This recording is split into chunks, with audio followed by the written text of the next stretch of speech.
Simmons Simmons is one of the largest law firms in the world and has a huge footprint when it comes to digital businesses.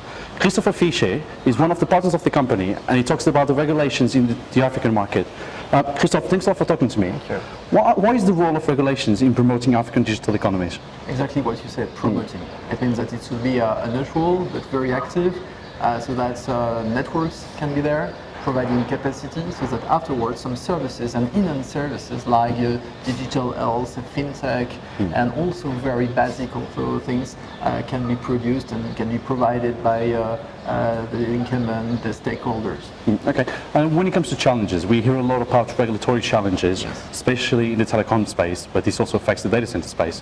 What sort of challenges are there within the African market? And I suppose this can be split by regions, not even to go into countries. Yeah, that's a very important point. Indeed, Africa is made of 54 countries, which is very different even from the Europe scale.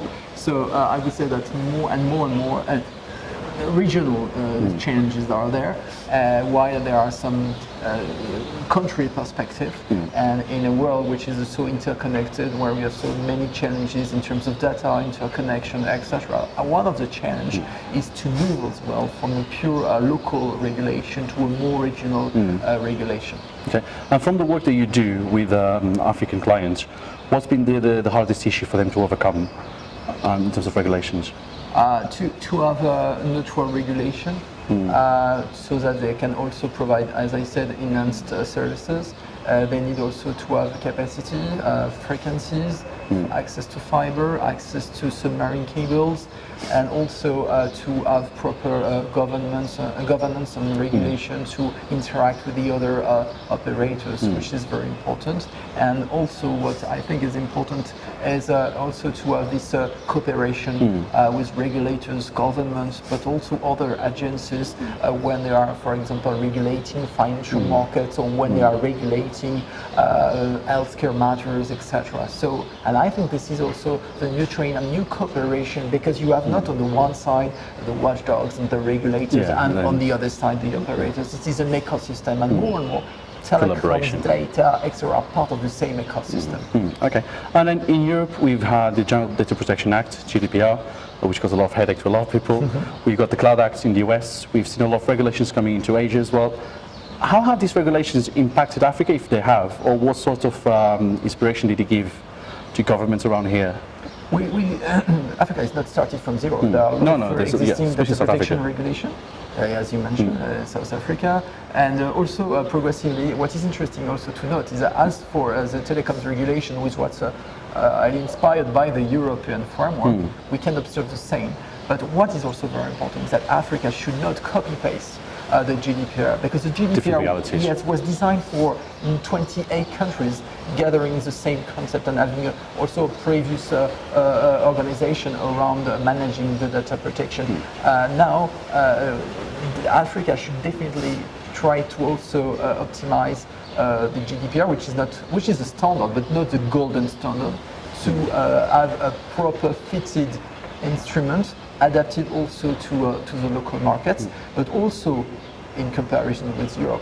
One of the change is not to consider data protection on the one side, cybersecurity on the other side, and so on, as we have observed in Europe, but just to address data in general, and I think that would be a really key factor for developments around digital. Okay, and speaking about investors and regulation, do you think they are scared off by regulation in Africa at the moment? Does it not scare, but does it put them off sometimes from investing, from putting cash into African land? How do investors versus regulation go in Africa? I think that they are combined, of course, and any investors want to have security, comfort, and they want to have return on investment, so they are particularly, they pay a lot of attention about predictability. So the more governance you can have, the more, not that there is nothing, on the contrary, that there are games of rules, and that they can also know also if the model and the business they will develop will be sufficiently protected as well in a fair competition market.